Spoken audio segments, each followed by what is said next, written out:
پیغام لے کر جو بڑا مہربان نہایت رحم والا ہے۔ مومنو، اگر تم میری راہ میں لڑنے اور میری خوشنودی طلب کرنے کے لیے مکے سے نکلے ہو تو میرے اور اپنے دشمنوں کو دوست نہ بناؤ۔ تم تو ان کو دوستی کے پیغام بھیجتے ہو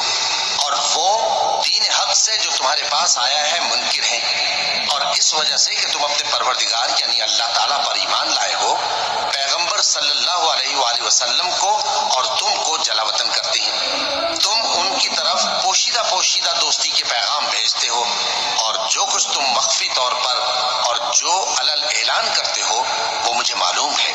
اور جو کوئی تم میں سے ایسا کرے گا وہ سیدھے رستے سے بھٹک گیا۔ اگر یہ کافر تم پر قدرت پالیں تو تمہارے دشمن ہو جائیں، اور ایذا کے لیے تم پر ہاتھ بھی چلائیں اور زبانیں بھی، اور یہ چاہتے ہیں کہ تم کسی طرح کافر ہو جاؤ۔ قیامت کے دن نہ تمہارے رشتے ناتے کام آئیں گے اور نہ اولاد۔ اس روز وہی تم میں فیصلہ کرے گا، اور جو کچھ تم کرتے ہو اللہ اس کو دیکھتا ہے۔ مسلمانوں، تمہیں ابراہیم اور ان کے رفقا کی نیک سیرت کو اپنانا ضروری ہے۔ جب انہوں نے اپنی قوم کے لوگوں سے کہا کہ ہم تم سے اور ان بتوں سے جن کو تم اللہ کے سوا پوجتے ہو بے تعلق ہیں، ہم تمہارے معبودوں کے کبھی قائل نہیں ہو سکتے، اور جب تک تم ایک اللہ پر ایمان نہ لاؤ ہم میں تم میں ہمیشہ کھلم کھلا عداوت اور دشمنی رہے گی۔ ہاں،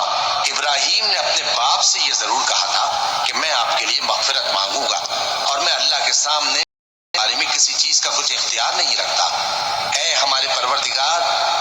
ہمارا بھروسہ ہے اور تیری ہی طرف ہم رجوع کرتے ہیں، اور تیرے ہی حضور میں ہمیں لوٹ کر آنا ہے۔ ہمارے پروردگار،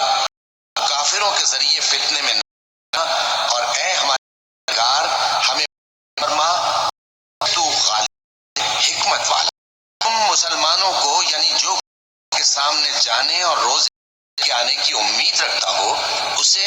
کی نیک سیرت اپنانی چاہیے، اور جو روگردانی کرے تو اللہ بھی بے نیاز لائق حمد و ثنا ہے۔ عجب نہیں کہ اللہ تم میں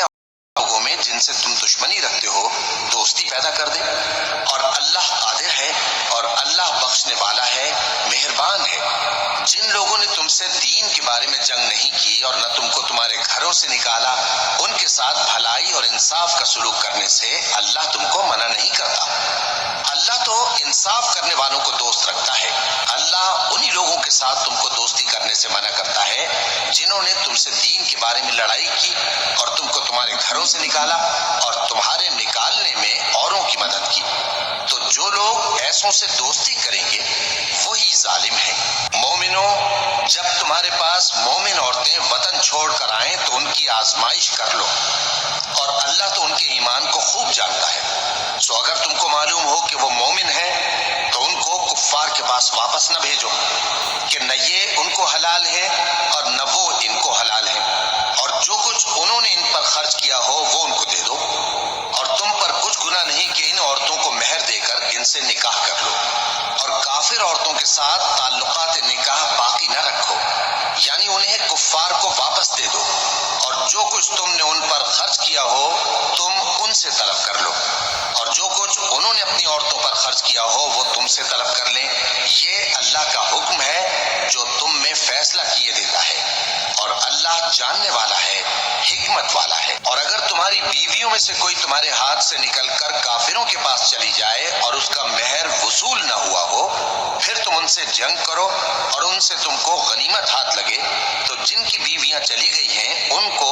اس مال میں سے اتنا دے دو جتنا انہوں نے خرچ کیا تھا، اور اللہ سے جس پر تم ایمان لائے ہو ڈرتے رہو۔ اے پیغمبر صلی اللہ علیہ وآلہ وسلم،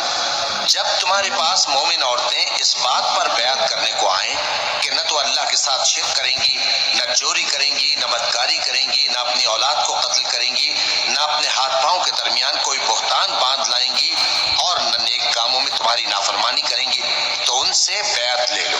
اور ان کے لیے اللہ سے بخشش مانگو، بے شک اللہ بخشنے والا ہے، مہربان ہے۔ مومنوں، ان لوگوں سے جن پر اللہ غصے ہوا ہے دوستی نہ کرو، کیونکہ جس طرح کافروں کو مردوں کے جی اٹھنے کی امید نہیں، اسی طرح